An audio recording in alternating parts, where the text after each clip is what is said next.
Welcome, everyone. This is Tech for Senior. It is, of course, hold on. I can't see, Hewie. What do you think? I got a feeling your glasses are going to see for you. That's right. These are my new Meta Ray-Ban AI glasses. They are really cool. We're talking a lot about those. The only problem, Huey, is I can't see with them on. So I got to put my other glasses on. Hold on. Let's move over. Oh, I can see now. It is May 11th, episode Huey 318. Pretty cool, eh? Keeps climbing every week. It does indeed. It does indeed. Welcome everyone. We have a great show for you today. As always, bit of a scheduling change. I'll discuss that in a minute, but I wanted just to welcome everybody. It's a gorgeous day here in Comox. Just to let everybody know it's going to be a great day. For those of you who had watched the newsletter or read the newsletter this weekend, you've probably already seen the video that is out, our educational video. Um, Huey's going to talk about staying safe with Windows Sandbox. I'm going to talk about alternatives to bookmarks, and Bill's going to talk about hidden Mac OS apps. So that is our video for our premiere edition. And if you have, of course, watched our newsletter, you will have seen that. Um, Huey, how did your Wednesday go? It went well, and I got real active and updated all of my videos, got them done, edited and uploaded. So even yesterday's videos for the WinSig is already posted on my YouTube channel. Excellent. So Although if I have one comment for you. There's no point about mentioning it in our Tech News Weekly because Tech News isn't until today. So, so there's no point in mentioning it on Saturday. So, anyway, um, Mike, how are things going? I like your movie. My wife gives you a vote of success with your movie selection this week. We watched it last night. Well, Watched it I last night. thought it was a good one. I think people will enjoy that one. Uh, I don't know what I'm going to come up with as a follow-up, but I'm working on it. Get another Morgan Freeman one for me. All right. And I'm Murray, looking thank for you for I'm your looking for something with Anne Murray and Morgan yeah, right. Freeman. Don't add Snowbird, son. Don't you dare. And Murray, thank you for doing the your video about routers. This will be great. It's a good video. Thank you for doing that this week. Yeah, and I like the movie too. Yeah, yeah, it was good. Yeah, it's a good one. You chose a good one this week. Bill James, you're a Morning. man of many talents, of course, and you have I can see you're even looking more dapper than you do with your new fiber optic service that you just had installed after you just installed the last new one. So Yeah. but Yeah. fortunately, you now have two boxes on the outside of your house, so you I can have two switch back and boxes on the forth. outside of my house. Yeah. You can switch back and forth pretty easily, But I right? think I like the new one a lot better. It's working. It's a better deal and it's faster. It is. Yes, indeed. Indeed, indeed. Um, Let me just now what I wanted. Okay, great. Before we get started, I just have one quick change and I wanted to show you something. Let me just share my screen, see if everyone can see this. Can everyone see the screen? Yes. Yes, we can. Okay, great.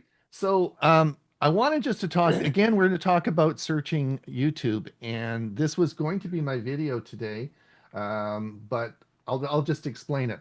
If you look at this on the screen here, I don't know if you can see, but on the left side of the screen it says Open Ask Studio. Sorry, there's a line come up and it says Ask Gemini.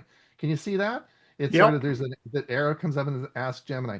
So those of you who this is just off my Chrome browser, and if you see up there, you'll see a little thing, and it should say Ask Gemini, and you should all have that. You click on that, and you can ask Gemini whatever you want. And this is an interface between your browser and Gemini. So that's cool, and you all will have that. if you come over to the right side on here, you will see there's another one that says Ask Studio. Okay.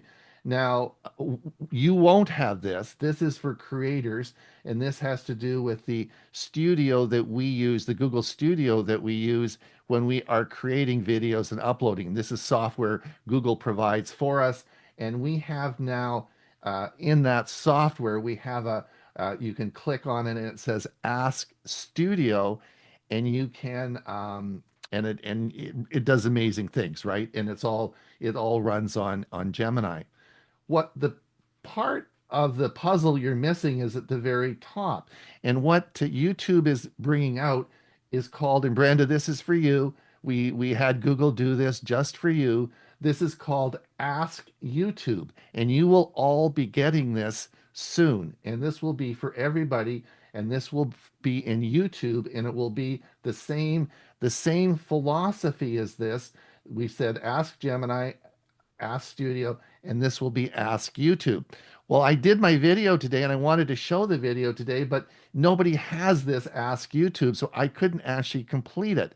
So we're going to substitute that with Fitbit Air, and I'm going to wait another month to publish my video because I couldn't get any of the graphics. But this will be changing all of YouTube, and this will be the new, this will be a button on YouTube, and it will say Ask YouTube, and then you can just ask it whatever you want, and it will get you there. All right, I just wanted to mention that, and and let's get on now. We're going to get on with the news. So I'm going.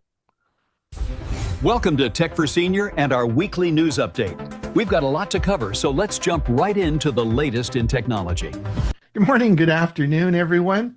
Welcome to Tech for Senior. This is Tech News of the Week. We're recording this on May the 9th for broadcast on our show on May the 11th. I'm Ron Brown. I'll be your moderator today, and of course, I'll introduce our team in just a minute.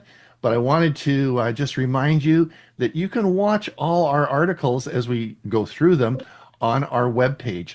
Just over on Facebook, if you just go there and type Tech for Senior, and you'll find us, and you can watch all the articles. If you want to go back and go in them more in depth, they're all on our Facebook page. Today I want to introduce our team. We have, of course, Hewie Poplick from Bradenton, Florida. We have Murray Strome from Victoria, British Columbia, and Mike Leaman from Moncton, New Brunswick. Hewie, who's got the first article to go over? Looks like Mike. As usual. What can I say? We've talked about this in the past, but again, it's good refresher what the different USB ports mean. They're color coded.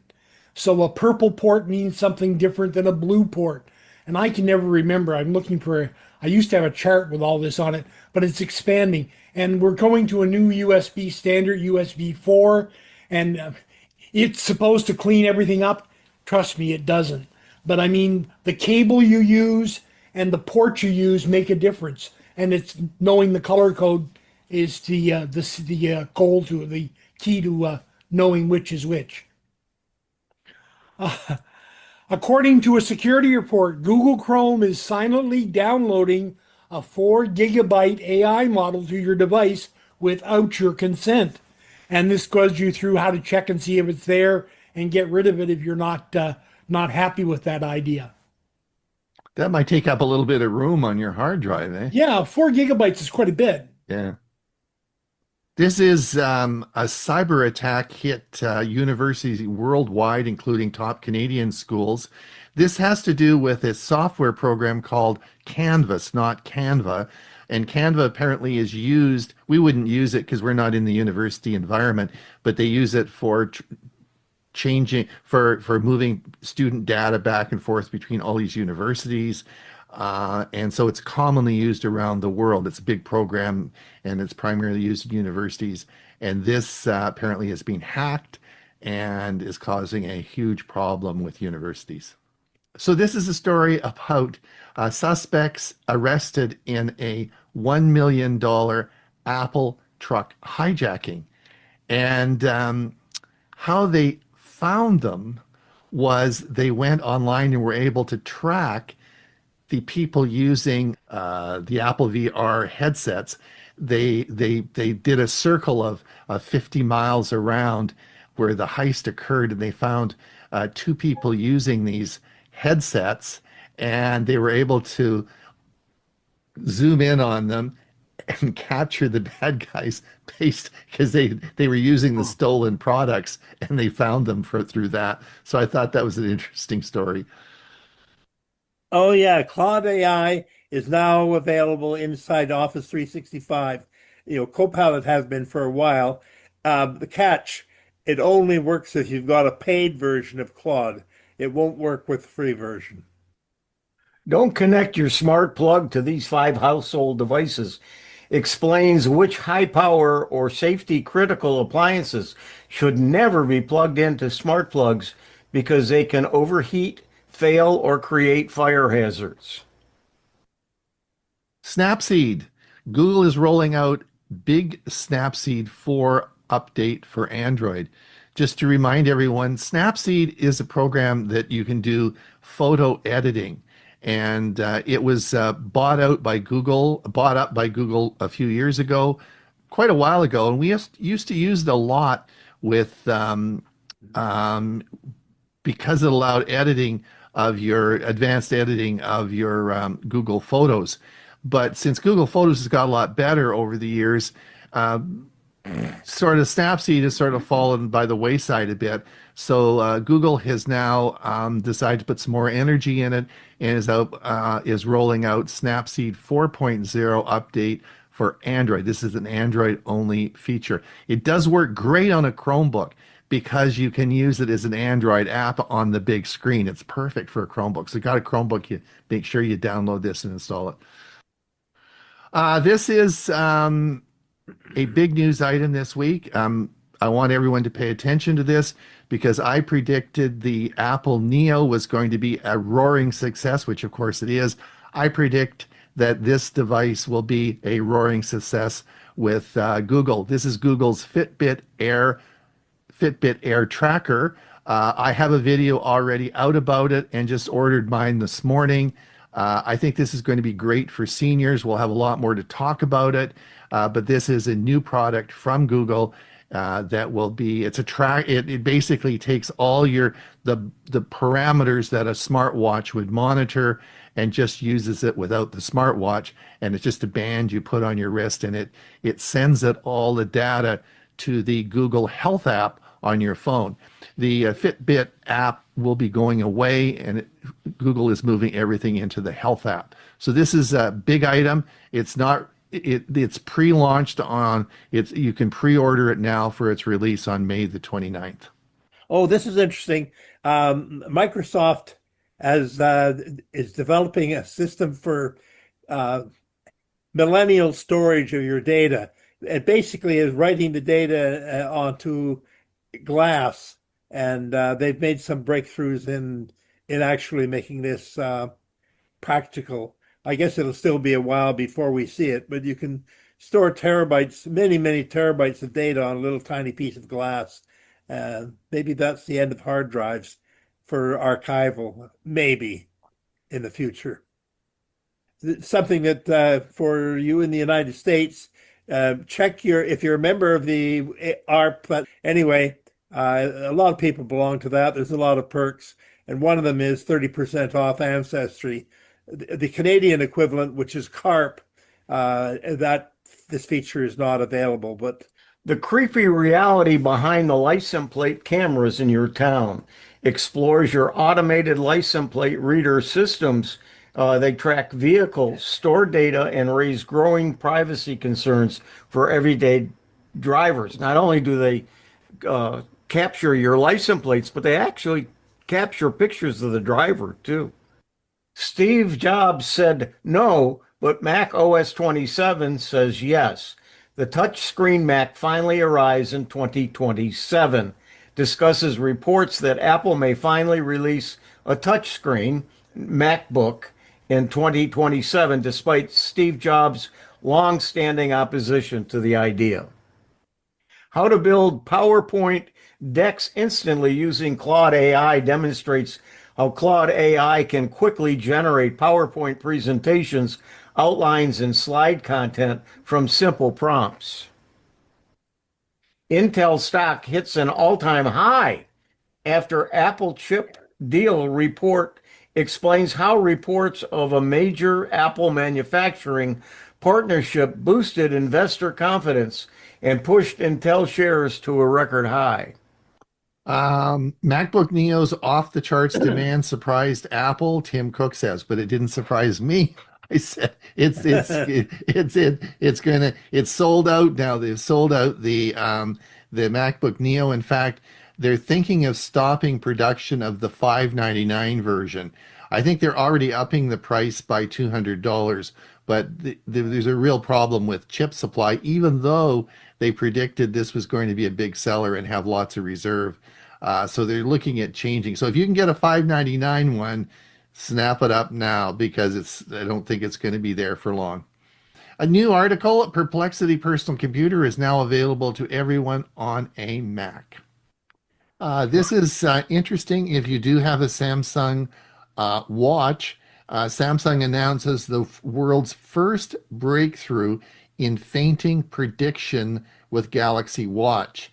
Some of you may have heard of a vasovagal response where certain trigger factors will cause you to faint. Samsung now says that they can predict this, and you could do certain things to prevent it from happening before the incident occurs. This is a very interesting story. So what do you guys think about this? Apple's new AirPods will be coming out with cameras in them. Why do I want to look inside my ear?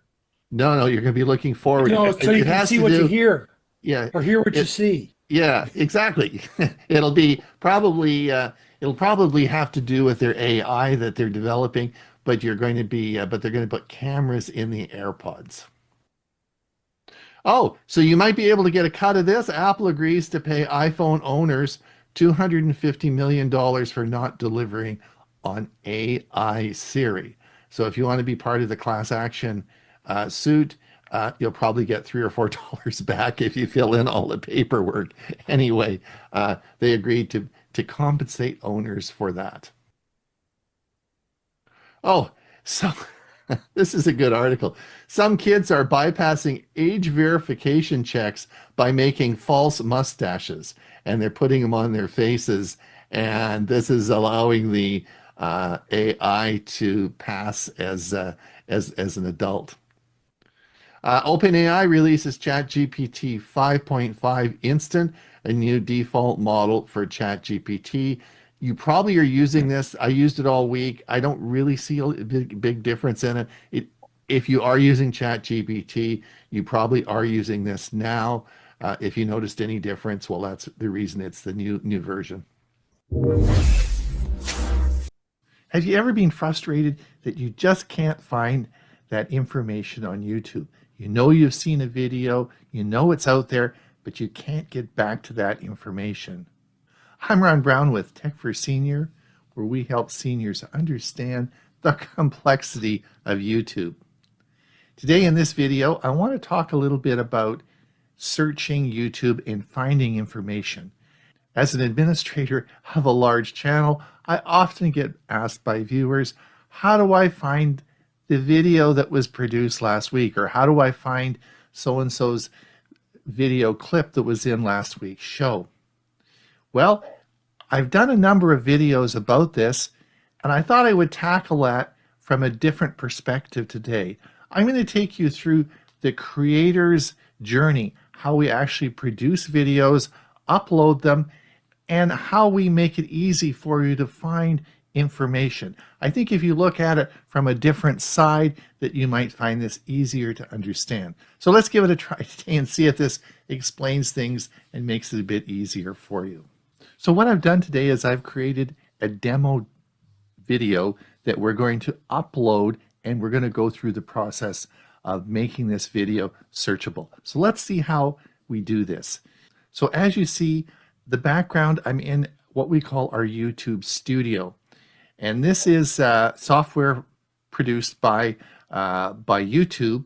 But if you look up here on the right, you'll see a little button called Create. You see where I'm hovering over here, and you'll see that it says Create. So if you have a Google account, you too can join YouTube and upload videos. You just have to apply for that. It's free of charge. If you have a Google account, you can do that, and you too can go through this process I'm going to show you today. Now, you'll see it says Create. So you won't see this button unless you have a YouTube account. But if you do, then this button will be available wherever you are in YouTube. Now, I'm in my Creator Studio right now, but I could just be watching a YouTube video, and you will see this button here. So this button is available no matter where you are as Create. So let's hit Create, and I'm going to go to Upload Video. And that brings up this view here. And now I'm going to select the video that I've created for you, and I'm going to upload this video. So we're going to come down here, and we're going to select a file, and I'm going to come up here, and here's the video that I've made for our demonstration purposes. Now I'm going to click this, and then I'm going to hit Open, and then we're going to upload the video. I want you to pay attention to two things. First of all, how fast it uploads. This is not a huge file, but it does upload very quickly, but I do have a 1 gigabit connection for my internet, so it goes fairly fast. But in the background, it's going to start to process it. And YouTube takes this video and processes the video.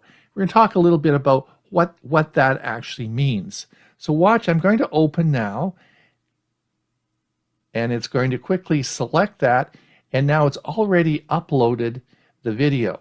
And at the bottom here, you'll say upload complete, processing will begin shortly. So what actually happens now as this video is being processed by YouTube? Very interesting. You'll see it start to being processed now. What happens is that it takes the video and transcribed it. Yes, it takes the whole video, all the audio on there, and it creates a printed transcription. That's pretty cool. So yes, it's all the videos on YouTube are transcribed. Now, why would they do that? Well, first of all, it makes it very easy to search. And they have to search and make sure your video meets community guidelines. So if you're putting things up there or saying hate speech or things that shouldn't be there, it's very easy to detect that, and your video, of course, wouldn't be published. So before it actually is published, it has to go through a series of checks to make sure that you meet community guidelines. But the transcript is also available for you, and we're going to talk a little bit about that in a minute. Now, the processing that YouTube does often takes a number of minutes to do. If you're uploading a video in 4K, it can take quite a bit of time. So we're going to let that work in the background, and we're going to come back to it. But I want you to remember that, yes, all videos are transcribed, because we're going to do some interesting things with that in a moment. Now, what we're going to do is we're going to leave this and let it process in the background. So we're just going to close out of here. So what I'm showing you now is a video that I produced for our Monday show on January the 20th. And in the description here, you will see as we come down, you'll see that I have chapters. And these chapters are time-stamped along with the presenters sections in the Monday show. Now, what exactly does that mean? When you click on these links, it will take you exactly where you want to go in the show. So I've actually made these links and inserted those, and I've been doing this now since chapters came out about 4 years ago. All our Monday shows have chapters inserted in there, and if you look in the description, you just click on the section you want and it will take you right there. You can also draw your mouse across the line in the video and it will show you where the chapters are as well. I'll show you that in a minute. But anyway, I have made these and I add them. Now for creators can actually make the chapters in the software they use to create the videos. In Camtasia, the software I use to create these videos, there's an option so that I can actually insert the chapters prior to uploading the video. There's also other third-party software such as TubeBuddy that can add the chapters in after the video is uploaded. And in fact, I find it easier in my workflow, and I just use TubeBuddy to add the chapters after the video is uploaded to YouTube. But I want you to watch now as I come down in the sequence here. These are all items that you can tick and check off for your video. And as we come down here, I want to just show you, there's an item here for automatic chapters. And this normally is ticked on. That's the default situation. So if I don't make chapters in the video, YouTube automatically makes them. Now, it doesn't actually show up in the description, but it will in a Google search. And we'll talk about that in a minute. So what happens is that if you don't turn this off like this, then you will find that it will actually automatically make those chapters for you. And those show up in a YouTube search. All right, let's go over from our YouTube studio into our YouTube video. This is so we'll take this and let's go over here and we'll actually see, this is the video as you would see it on YouTube. Now, the first thing I want to draw your attention to is if we come down here, you'll see these are all the chapters that I have made. And you'll also see that if you click on this, let's see if we want to have a look at new features of an old app by Hewie. We'll just click this and it takes you right to Hewie and his presentation. The other thing you should look at is if you look at the red line on the bottom here, you'll see this is how far you played. But if I bring my mouse and I come across here, you'll see all the chapters that are there.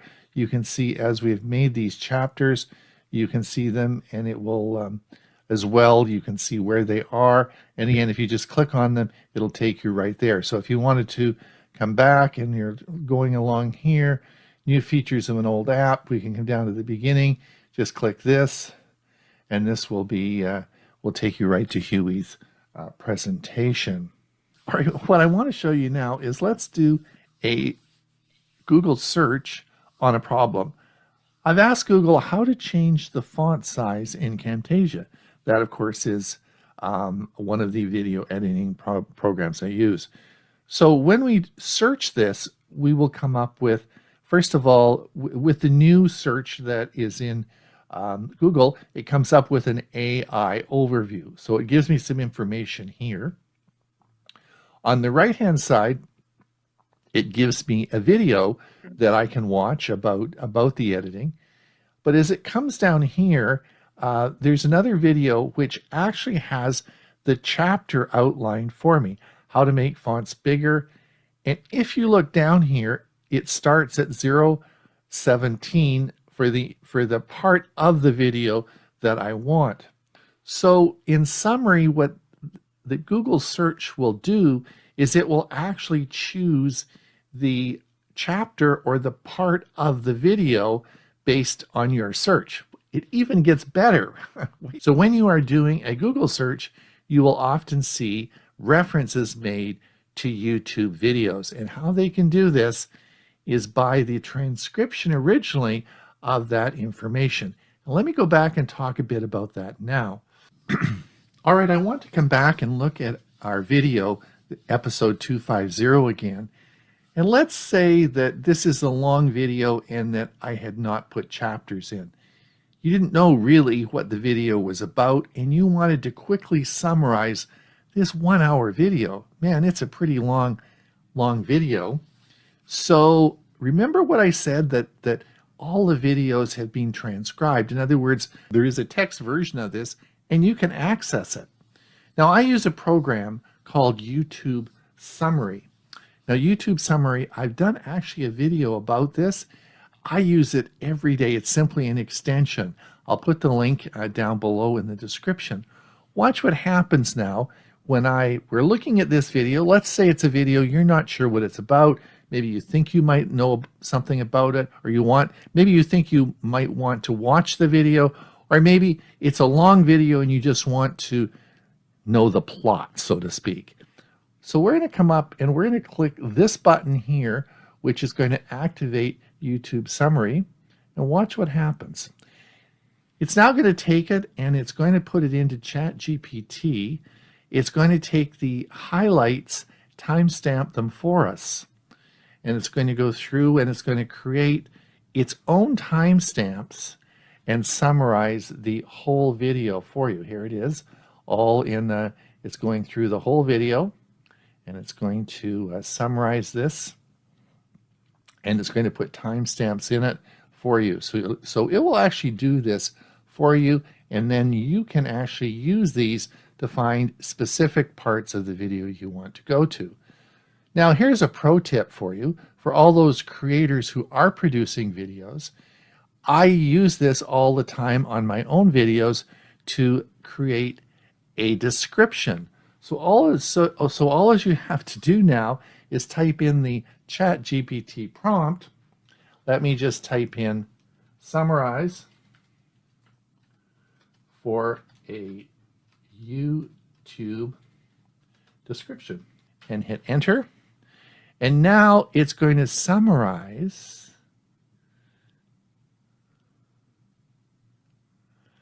and now it's going to create a summary that's perfect for a YouTube description.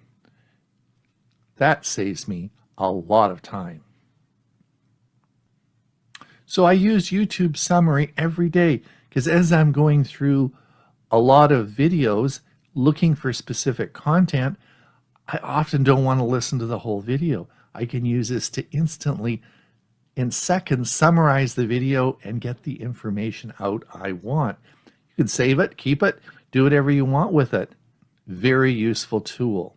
But remember, all the information on every single video is now always in text, and you have access to that. So hopefully the suggestions today will help searching for YouTube videos.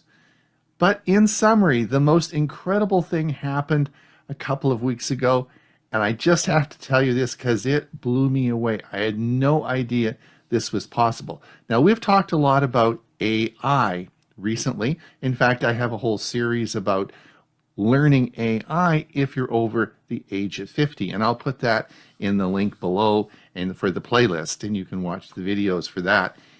But the interesting thing is 2 weeks ago, Bill James gave a talk on our Monday show. It was about the Windows 11 24H2 update. Now, this was very popular. Now, what I did on Tuesday afternoon was I cut the section out, edited it, and made a video to be uploaded because I wanted to use it for educational purposes. So I created the video of Bill's presentation and uploaded it Tuesday, probably later on Tuesday, as a standalone video. Immediately, it was well received and has had over 1,100 views. But on Wednesday morning when I woke up, I got a comment about the video.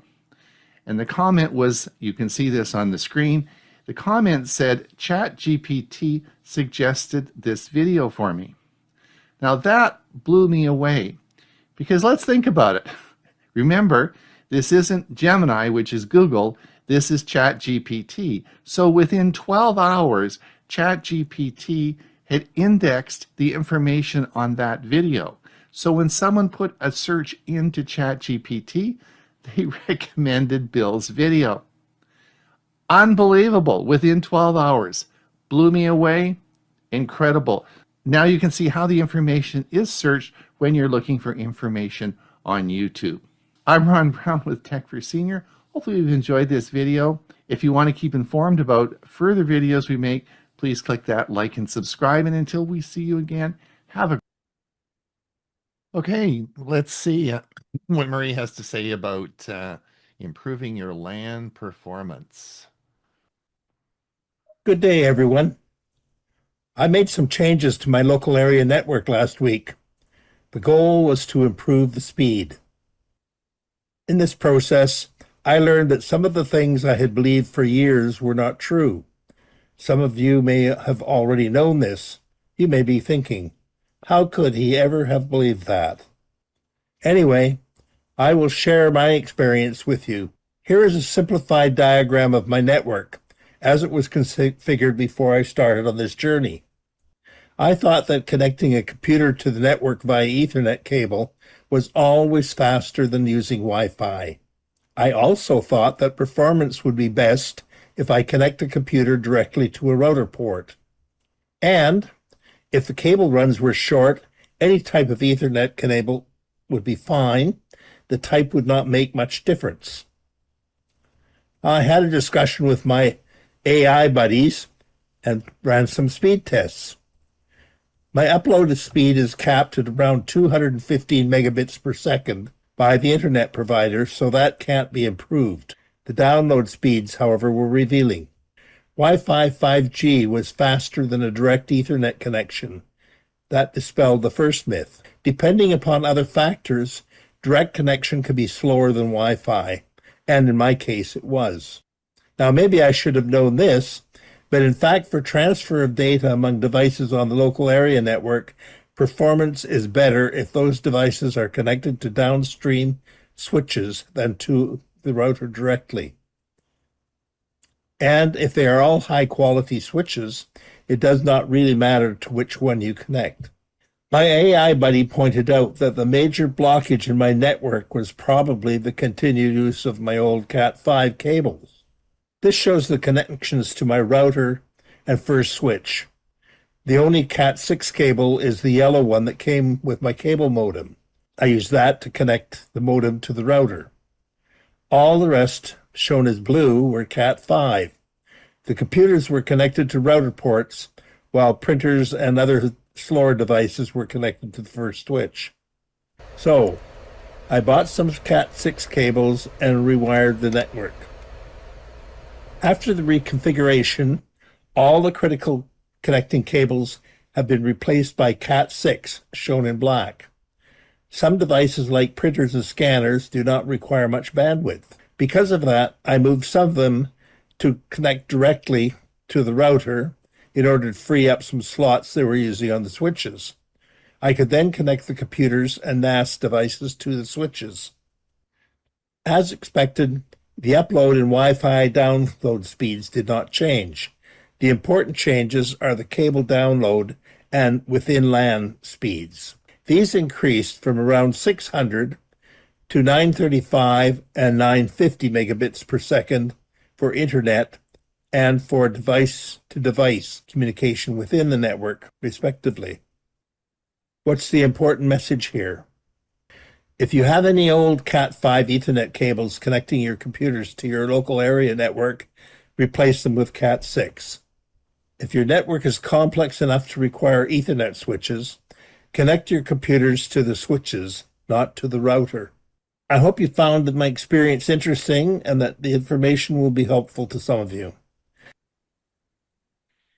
Okay, thank you, Murray. And then this is my video about Fitbit Air.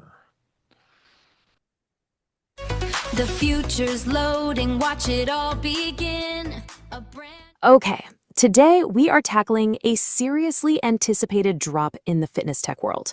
We're asking the ultimate question: should you buy the just released Fitbit Air? You know, Google has totally redesigned its whole approach to wearables here. They're promising this device that just kind of lives in the background of your life rather than constantly demanding your attention with a glowing screen. But does it actually deliver on that promise? Let's strip away all the marketing hype for a second and look at what this new $99 device actually brings to your wrist.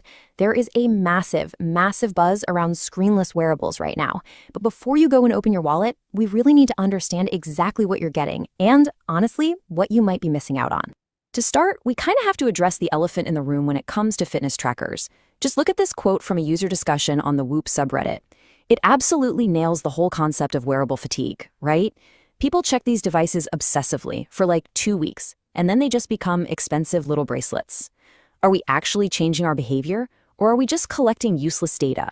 Keep that frustration in mind, because that is exactly the problem Google is trying to solve here. So to solve it, they've gone with a radically minimalist design. The Fitbit Air weighs a practically non-existent 12 grams with the band included. To put that into perspective, that is literally less than an empty soda can. It's incredibly thin, totally distraction-free, and it boasts up to 7 days of battery life, plus a really quick 90-minute fast charge. And that brings us right to the device's biggest upfront hook, the price. At just under $100, it's incredibly accessible. Google is drastically undercutting the competition here, clearly trying to get this hardware onto as many wrists as humanly possible. Actually, when you compare the Fitbit Air directly to the Whoop Band, arguably the pioneer of this whole screenless category, the differences in philosophy become really clear. See, Whoop operates on a pure, ongoing subscription model. The hardware is technically included, sure, but it's totally useless without that steep monthly fee. Fitbit, on the other hand, gives you this low-cost hardware up front, and you don't even need a subscription just to see your basic metrics. Plus, the Fitbit Air actually includes haptic smart wake alarms. It vibrates to wake you up at the perfect time in your sleep cycle, which is a really cool physical feature Whoop notably lacks. Section 1. Benchmarking Fitbit's accuracy. Because let's be real, all that clever design means absolutely nothing if the sensors are just feeding you bad data. So to find out if we can actually trust this $99 piece of hardware, we're looking at a massive study from Terra Research. They went and analyzed sleep data from over 5,000 real-world nights across Apple, Fitbit, Garmin, and Oura users. They wanted to see whose algorithms actually hold up when the lights go out. And when we look at sleep stage classification here, a super clear divide emerges. Both Fitbit and Garmin reliably detect deep sleep at around 18% of your total rest, but Apple, they systematically underreported, coming in at just 10.5%. What this data shows is that Apple's algorithm just stages sleep fundamentally differently, while Fitbit proves to be incredibly steady and reliable. And it actually gets a bit deeper with what they call the outlier problem. Terra Research found that Apple devices produce some highly variable data. We're talking recording impossible values, like a single night of sleep lasting over 51 hours. I mean, unless you're literally a hibernating bear, that's a bit of an issue, right? Now, Garmin had the highest consistency overall, but Fitbit struck this remarkably clean balance with very low outlier rates. That makes its baseline data highly, highly trustworthy. So the crucial takeaway here is that no wearable is absolutely perfect. The researchers at Terra emphasize what they call the trend protocol. Basically, all these devices are just making educated algorithmic guesses based on your movement and heart rate. So you really shouldn't panic over one isolated weird daily metric. What you actually need is reliable hardware like the Fitbit Air to track broader month-over-month trends. Because that, my friends, is where the real health signals live. Moving on to Section 2, the AI coaching catch. Tracking your data is really only half the battle. Here's the big catch. Getting the hardware for $99, that's just the beginning. To unlock the device's true, heavily marketed power, you're going to need the Google Health Premium subscription. After your 3-month trial expires, it runs about $10 a month, or $100 annually. This is exactly where Google makes its money, and it completely transforms what the Fitbit Air actually is. What you're actually paying for with that sub is the Gemini-powered Google Health Coach, and it works in 3 pretty simple steps. First, the Fitbit Air passively collects your biological data. Second, you give the app some context, so things like your fitness goals, any injuries you might have, or even just the local weather. And finally, the Gemini AI takes all of that, synthesizes it, and outputs natural language adaptive fitness plans. You see, you aren't just buying a passive tracker anymore. You are literally hiring an AI coach. Now, to pull this whole thing off, the familiar Fitbit app that we all know is actually being phased out, is being replaced by the centralized Google Health app. This massive new hub integrates third-party data from places like Peloton or MyFitnessPal, and if you're in the US, it can even pull in your personal medical records. It is a huge data aggregation play, designed specifically to feed that new AI coach. Section 3, Overcoming Wearable Fatigue. Let's tie this all together. Which brings us right back to the human element we talked about earlier. Has Google actually solved user fatigue? Let's revisit that crucial insight from the Reddit community. I mean, knowing your readiness score is a 34 doesn't actually tell you what you should do at the gym today. A score of 34 means something totally different if you're coming off an injury versus, say, tapering for a marathon. Translating that raw data into actionable, real-world context is exactly the gap that Google is attempting to bridge here. So instead of just handing you some vague number, the AI coach actually categorizes your daily capacity into go, study, or easy days, all based on your personal history. And because it uses a conversational chatbot-style UI, you can literally ask it to summarize your medical records, or say, hey, generate a quick workout using only the dumbbells I have in my garage. It completely turns passive observation into active, personalized guidance. Section 4. Should you buy it? All right, synthesizing all of this, the hardware, the rigorous benchmarking we looked at, and this massive shift to a paid AI ecosystem, here's a solid framework for your final decision. First up, we do have a hardware caveat to mention. While the Gemini software is absolutely cutting edge, the Fitbit Air does rely on more traditional sensors compared to, say, the super pricey Pixel Watch 4. Now, it's highly accurate for its class, as we saw, but it is technically older generation tech under the hood, so keep that in mind.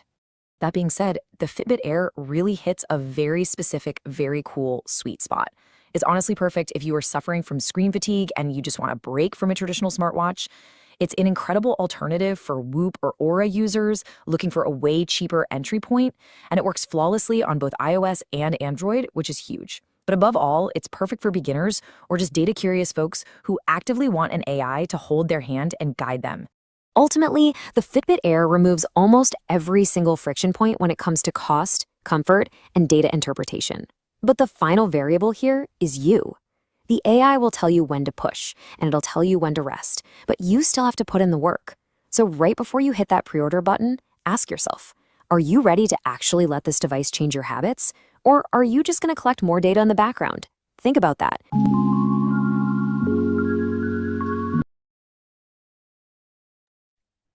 Okay, and one short video from Chris before we get into Mike's entertainment.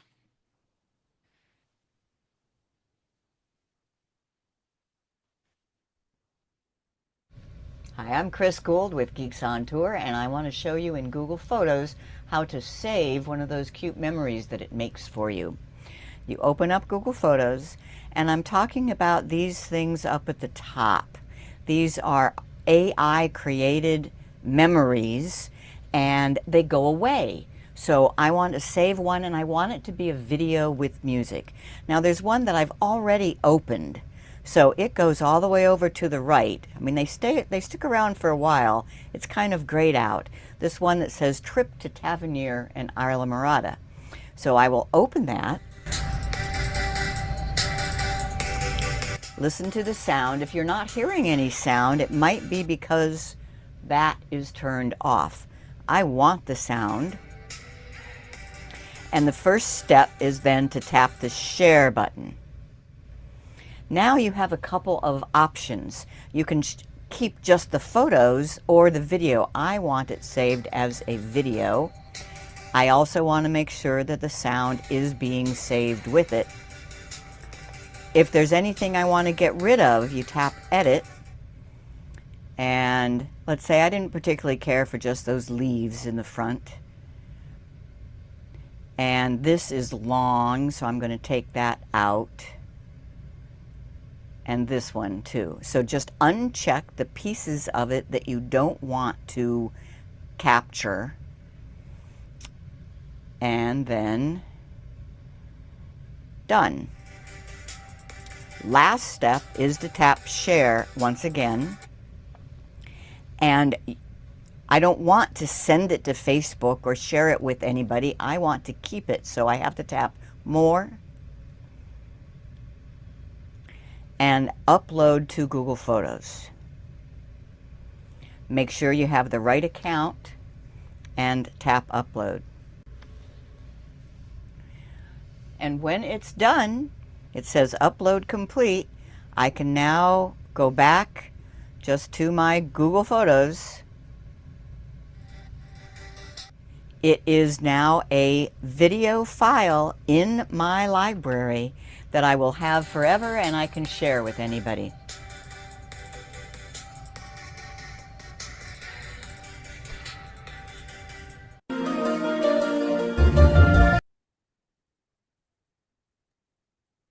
There you go.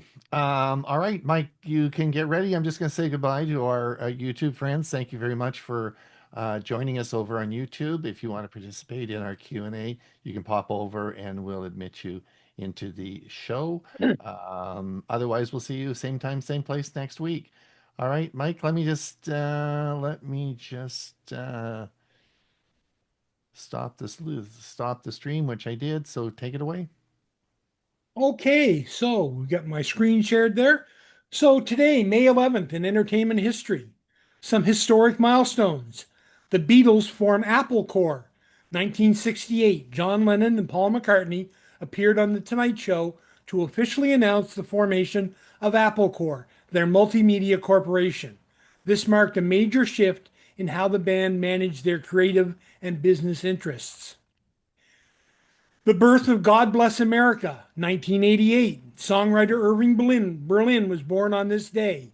He wrote American standards like White Christmas and God Bless America, fundamentally shaping the Great American Songbook. Bob Marley's passing in 1981. The world lost the king of reggae on this day at the age of 36. His music continues to be a global symbol of peace and social change. In 1932, Radio City Music Hall construction was completed on this iconic New York venue, which would go on to host the world's most famous crooners and big bands. Music and chart history. Elvis Presley in 1957 started his record-breaking 20-week run at '1 on the U.S. album charts with the soundtrack of Loving You, featuring the hit Let Me Be Your Teddy Bear. 1963, the Rolling Stones, the band headed to Olympic Studios in London to record their very first single, a cover of Chuck Berry's Come On. Also in 1957, Buddy Holly, That'll Be the Day was released. This would eventually become a #1 hit and one of the most influential songs in the early days of rock and roll. 1961, Chubby Checker. The twist was still a global phenomena, leading to Checker being named the king of the twist by Billboard around this time as the dance craze peaked. Excuse me. Some notable birthdays, as we've already mentioned, Irving Berlin in 1888, Salvador Dali, the surrealist artist, in 1904, Eric Burdon, lead singer of the Animals, most notably known for House of the Rising Sun in 1941. Butch Trucks, drummer and founding member of the Allman Brothers Band in 1947. And Holly Near, an influential folk singer and activist in 1949. On this day in film and TV, in 1927, the Academy of Motion Picture Arts and Sciences was officially founded, leading to the creation of the Oscars. In 1964, Peyton Place. Production began on this primetime soap opera, which became a staples of 1960s television. Prime Pick of the Week, The Ultimate Gift from 2006. This movie is streaming on both Tubi and Prime Video. The storyline is a deceased billionaire leaves his spoiled adult grandson a series of odd tasks to perform in order to receive the ultimate gift, with the resentful grandson having no idea what it might be. Stars Drew Fuller as the grandson, James Garner as the grandfather, and probably for a guy who's dead in the movie, he looks pretty good, and Abigail Breslin. So we've got the movie trailer, and the musical selection today is That'll Be the Day from Buddy Holly in 1957. So I'm going to stop my screen share, and you can play those two clips if you would, Ron. Any particular order or? Doesn't matter. Okay. And that's this week's Entertainment Corner. Well done, well done, Mike. That was great. Yes, I think a lot of people have watched that movie. It's certainly well done, and it's a lot of fun. So yes, indeed. Thanks again. Look forward to next week. All right, we have, of course, we're going to be moving into the Q&A. I did post the link to our educational video online there. If you hadn't, if you don't get the newsletter, you can, of course, that's the link to our video. It's up and running now, so if you want to watch it, that'd be great.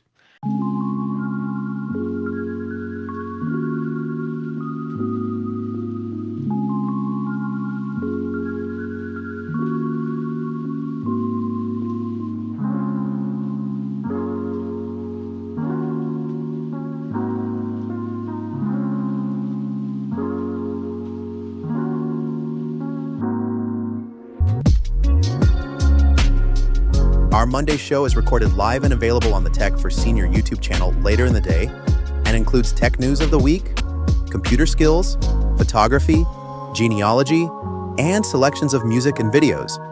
Join us in person for our 7th year of fun with technology.